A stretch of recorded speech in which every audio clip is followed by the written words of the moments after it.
असा कुठलाही विषय नाही आहे आणि मी जे सकाळी म्हटलं तेच दुपारी म्हटलं तेच आत्ता आहे. या शिवसेनेचा त्यांचा अंतर्गत कलहाचा विषय आहे, तो त्यांच्या पद्धतीने ते सोडवतील. आणि त्यामुळे एकनाथ शिंदेंचं बंड, त्यातून सरकार, असा कुठलाही प्रस्ताव नाही आहे. दादा, आपण म्हणतात शिवसेनेचा अंतर्गत बंड आहे, मात्र त्या ठिकाणी भाजपचे पदाधिकारी दिसत आहेत, मोहित कंबोज दिसत आहेत लिंबायरेडी या हॉटेलमध्ये, आणि त्यांना एअरलिफ्टही केलं जातं आहे. कुठेतरी भाजप आहे का? म्हणजे डायरेक्टली सकाळपासून कुणी पण असं प्रत्यक्ष बोलत नाही की यामागे सगळं कोण आहे? नाही, भारतीय जनता पार्टी नक्कीच नाही, परंतु एकनाथ शिंदेंचे सर्व पक्षांमध्ये मित्र आहेत, अतिशय प्रेमाचे संबंध आहेत. त्यातूनच त्यांनी त्यांचं गुजरातमधल्या काही आमच्या नेत्यांच्या साह्याने ते बुकिंग केलं असेल. मोहित कंबोज गेला हे तर तुमच्याकडूनच मला कळतं. दादा, गेल्या 8 दिवसापासून म्हणजे 10 तारखेला राज्यसभेची निवडणूक झाली आणि काल विधान परिषदेची झाली. तर राज्यसभेची निवडणूक झाल्यापासूनच ही आज जे काही बंड झालं एकनाथ शिंदेचं, त्याची तयारी गेल्या 10 दिवसापासून सुरू होती आणि त्याची जी प्राथमिक तयारी आहे त्यांनी तिकडं जाणं आणि हे, त्याच्यामध्ये देवेंद्र फडणवीस आणि चंद्रकांत पाटील यांनी प्राथमिक तयारी करून दिली असं म्हणतात. आज काही तशा बातम्या पण आल्यात, तर नेमकं काय? नाही, आम्ही आमच्या विधान परिषद 500 जागा काढण्यामध्ये इतके गर्क होतो आणि त्या जागा निघाल्यानंतर त्याच्या सेलिब्रेशनमध्ये इतके मशगूल होतो की ह्या सगळ्याला वेळही नव्हता आणि काही कारणही नाही. That is not our subject. दादा, एकनाथ शिंदेंनी उद्धव ठाकरे साहेबांना प्रस्ताव दिलेला आहे की तुम्ही भाजपसोबत युती करा आणि सरकार स्थापन करा, राष्ट्रवादी काँग्रेस आणि काँग्रेसला फारकत द्या. त्यांच्या मागणीकडे कसं पाहता तुम्ही? म्हणजे प्रॅक्टिकली त्यांची मागणी म्हणजे डिलेबल आहे का? कारण की त्यांचं मतभेदच, म्हणजे त्यांनी भाजपने त्यांना न्याय दिला नाही म्हणून त्यांनी फारकत घेतली होती. कोणी भाजपने? शिवसेनेने फारकत घेतली होती भाजपपासून. हां, नाही, असा काही प्रस्ताव त्याने उद्धवजींना दिला आहे हे तुमच्या माध्यमातूनच कळलं. त्यामुळे अजूनही असा काही प्रस्ताव दिला आहे, त्या प्रस्तावाची रिलायबिलिटी म्हणजे 100% दिला आहे, मग काय प्रतिसाद दिला आहे, आत्ता जे या विषयातलं माहिती आहे ते तुमच्या माध्यमातूनच माहिती आहे. त्याचं कारण दिवसभर माझ्या कामांमध्ये इतका होता. आत्ता मी देहूला गेलो होतो. 14 तारखेला माननीय मोदीजींचा कार्यक्रम जो झाला अप्रतिम, त्यात ज्यांनी वेळ दिला अशांचं एक जेवण होतं, ज्याला आमच्या संघटनेच्या परिभाषेमध्ये श्रमपरिहार असं म्हणतात. त्यामुळे त्यांनी उद्धवजींना काय प्रस्ताव दिला, मग उद्धवजींनी काय प्रतिसाद दिला, हे तुमच्या माध्यमातूनच मला कळतं. ड्रामा कधीपर्यंत संपेल हा? म्हणजे राज्यात जो चालला तो ड्रामाच आम्ही सुरू केला नाही तर आम्हाला कसं कळणार की तो ड्रामा कोण संपवणार आणि कधी संपवणार? तुमच्याशी अनुसरून एक महत्त्वाची मागणी केली जाते, म्हणजे एकनाथ शिंदे ज्यांनी ड्रामा सुरू केला ते तुमच्याच पक्षाशी रिलेटेड मागणी करत आहेत की भाजपसोबत जावं. हां, म्हणजे त्यांनी त्यांच्या अनुभवातून असा प्रस्ताव मांडला असेल. संजय राऊतांनी असं क्लेम केलंय की जी मारहाण होते ती बीजेपीकडनं आणि 35 जो आकडा दिला जातोय ह्यांचा तो जास्त आहे, हा चुकीचा आकडा आहे. संजय राऊतांनी काय म्हणायचं याबद्दल आता काही म्हणण्यासारखंच राहिलेलं नाही. त्यांनी जे तोंडाला येईल ते म्हणायचं. स्वाभाविकपणे इतका मोठा नेता म्हटल्यानंतर तुम्ही ते कॅरी करायचं. सर्वसामान्य माणसाचा तर तो हास्यास्पदच विषय झाला आता. दादा, अँटी डिफेक्शन लॉ काय म्हणतो? हे जे 35-37 आमदार त्यांच्यासोबत आहे असं म्हणतात, तर वेगळं आउटफिट तयार करून भाजपाला सपोर्ट करू शकतात, ते काय सांगू? नाही, कायदा सरळ आहे की कुठल्याही पक्षातल्या आमदारांना जर वेगळा गट फॉर्म करायचा असेल तर त्याला 2/3 लागतात. आता हे नव्याने त्यांच्या 56 मधले एक एक्सपायर्ड झाले, 55चा 2/3 किती होतं हे काढायला लागेल. आणि त्यामुळे तो क्लिअर कायदा आहे. त्याच्यापेक्षा कमी लोकांच्या बाबतीमध्ये अशी प्रोव्हिजन आहे की त्याला तसं करता येतं. तुम्ही स्वागत कराल का? तुम्हाला सपोर्ट, भाजपाला सपोर्ट करायचं जे म्हटले जात आहे, तुम्ही स्वागत करता का या पावलाचं एकनाथ शिंदेचं? प्रस्ताव आल्यानंतर विचार करू. एकनाथ शिंदे तो 37 आकडा गाठू शकतील का? एकनाथ शिंदे 37 आकडा गाठू शकतील काय अंदाज? नाही, काय माहिती. नारायण राणेंनी कॉंग्रॅच्युलेट केलेलं आहे की जो काही एकनाथ शिंदेचा डिसिजन आहे, आणि अमृता फडणवीसांनी पण हे ट्विट केलंय की एक था कपटी राजा, तर हे काही दर्शवतं एक था कपटी राजा. आणि ते ट्विट पुन्हा डिलीट केलं. जस्ट एक तासाभरापूर्वीची गोष्ट आहे. हे म्हणून की मी इतका प्रवासात आहे मुंबईमध्ये,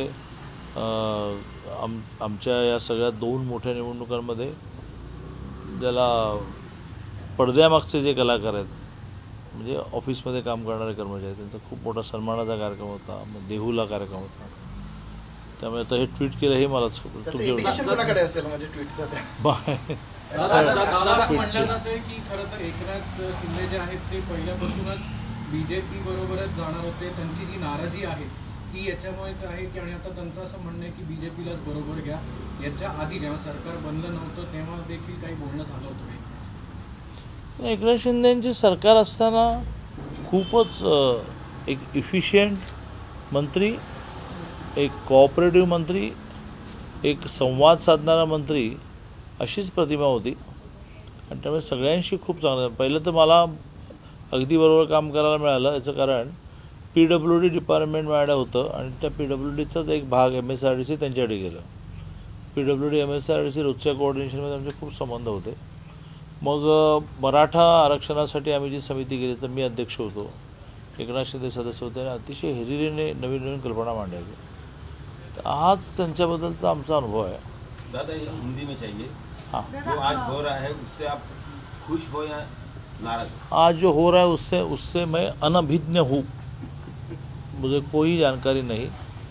तो जब जानकारी नहीं है तो खुशी और गम का क्या विषय. खुश तो बहुत होंगे जो इस प्रकार से अभी तक सत्ता स्थापन की थी महाविकास आघाड़ी ने. शिवसेना का एक बड़ा चंक बाहर निकल रहा है और वो भाजपा को सपोर्ट करने की बात कर रहा है. नहीं, इस प्रकार का कोई प्रस्ताव उनसे, मैं तो राज्य का अध्यक्ष हूँ तो पहले तो मेरे पास प्रस्ताव आएगा. देवेंद्र जी के पास आने के बाद भी वो कहेंगे हमारे अध्यक्ष से बात करके हम बताएंगे. तो ऐसा कोई प्रस्ताव ही नहीं है. नारायण राणे जी ने एकनाथ शिंदे के जो डिसीजन का बहुत स्वागत किया और उनको कॉन्ग्रेचुलेट भी किया. वो हिंदुत्ववादी सोच पे कायम रह रहे हैं, तो इस पे आपका तो वो स्वागत कर रहे हैं. राणे जी हमारे अच्छे नेता है, बहुत प्रमुख नेता है, लेकिन वो उन्होंने अपने तौर पर किया है. भारतीय जनता पार्टी ने इस प्रकार से कोई भी इस घटना का विचार किया नहीं, क्योंकि बाकी बहुत विषय चल रहे हैं कि जिसका विचार करना चाहिए. दादा एकनाथ शिंदे की तरफ से अभी तक ठीक से कोई क्लैरिटी नहीं आई है. Still he dealing with the CM. So does BJP has given any proposal to him? No any proposal. और उनके मन में क्लैरिटी नहीं है ये भी मुझे जानकारी नहीं. तो there is no any proposal from the BJP side. There is no any proposal from the Eknath Shinde side. दादा हे जे सगळं चालू आहे, तुम्ही मागे बोलताना मुहूर्त जे आहेत, तारखा ज्या आहेत त्याही सांगितल्या होत्या आणि तुम्ही असंही म्हणलं होतं की हे सरकार पडेल हे त्यांच्या अंतर्गत कलहामुळे पडेल. परिस्थिती तीच आहे. हा अंतर्गत कलह जरी त्यांचा सुरू असला तरी सुद्धा तुमचं पण काहीतरी प्लॅनिंग चाललेलं असेल. कशा पद्धतीनं या सगळ्या सिच्युएशनला तुम्ही पाहणार आहात, कारण की हा सगळा जो काही गोंधळ चालू आहे त्याच्यामध्ये इतर जे काही प्रश्न आहेत ते दूर पडत आहेत, तर तुमचं काय प्लॅनिंग आहे? मी वारंवार ही मांडणी केली आहे की हे पूर्णपणे ज्याला हेट्रोजिनियस असं इंग्लिशमध्ये म्हणतात किंवा मिसळ, की ज्याचं एकमेकाशी काही नातंच नाही. हां, केवळ सत्ता आणि सत्तेच्या माध्यमातून कामं एवढाच हेतू एकत्र ठेवून जेव्हा माणसं एकत्र येतात त्यावेळेला तो स्वार्थ संपल्यानंतर त्याच्यामध्ये काही तत्त्वज्ञान नाही, काही नाही. तो स्वार्थ संपल्यानंतर दूर होतात. आणि तेव्हा आज एका पार्टीत सुरू झालेलं आहे. बाकीच्या पार्ट्यांमध्ये सुद्धा काय, म्हणजे राज्यसभा आणि विधान परिषद जिंकायला आम्हाला जी मदत झाली, आम्हाला जी मतं मिळाली सगळ्या पार्ट्यांकडून मिळाली. ती काय केवळ आमच्या प्रेमापोटी नाही, तर त्यांचा असलेल्या सत्तेबद्दलचा अनरेस्टसुद्धा त्या निमित्ताने बाहेर पडला. आणि त्यामुळे मी वारंवार मुहूर्त देत होतो आणि तो मुहूर्त देत असताना सुद्धा मी हेच म्हणत होतो की बा यांच्या अंतर्गत कलामुळे हे पडेल, त्यातून व्हॅक्यूम निर्माण होईल. त्या व्हॅक्यूम निर्माण होण्याच्या स्टेजला काय ऑप्शन्स आहेत यावर आम्ही ठरवू असंच म्हणत आलेलं आहे.